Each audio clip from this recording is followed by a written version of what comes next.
पहली चीज जो आपने अपनी लाइफ में रखनी है, अगर आप सक्सेसफुल क्रिश्चियन होना चाहते हैं, तो वो ये है, आपकी प्रार्थना सेल्फ सेंटर्ड नहीं होनी चाहिए।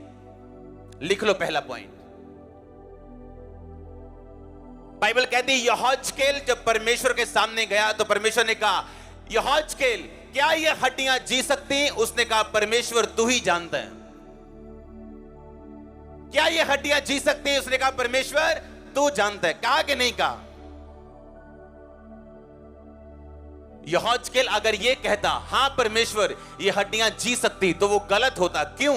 क्योंकि यहोजकेल को ये मालूम नहीं था कि ये हड्डियां किसी श्राप की वजह से, परमेश्वर के साथ सहभागिता टूट जाने की वजह से सूखी हैं या वैसे ही सूखी।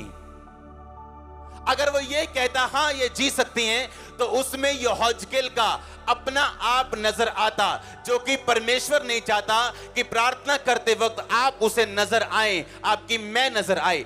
बाइबल कहती स्वर्ग में कुछ दूत ऐसे हैं जिन्होंने अपने पंखों से अपने चेहरे को ढांपा हुआ है। पता है क्यों? ताकि जब आप या कोई और बंदा या खुदा का दास जब उन्हें देखे स्वर्गीय दर्शन में, तो कभी उसके साथ, परमेश्वर के साथ उनका आपस में कंपैरिजन न करना शुरू कर दे। यहोजकेल ने कहा, नहीं परमेश्वर मैं नहीं जानता ये हड्डियां जी सकती हैं कि नहीं। अगर वो कहता हां जी सकती, तो इसका मतलब उसका अपना आप नजर आ रहा था।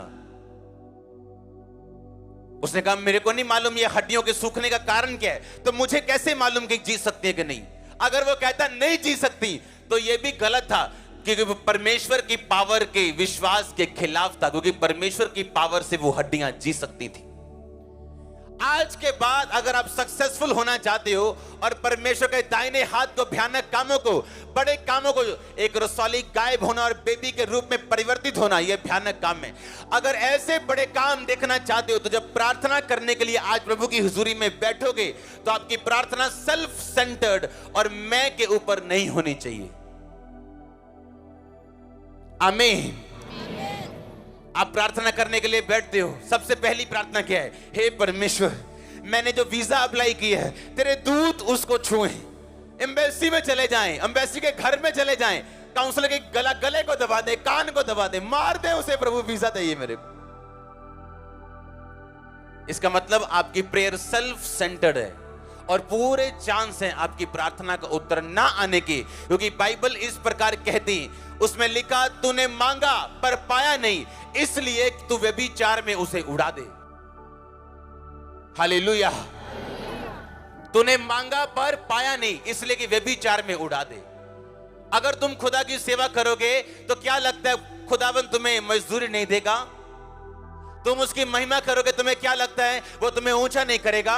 तूने जो मेरे नाम को जान लिया और मुझसे प्यार किया, इसलिए मैं तुझे छुड़ाऊंगा। बाइबल ये ऐसे कहती है, हाँ या ना? कहती है कि नहीं कहती?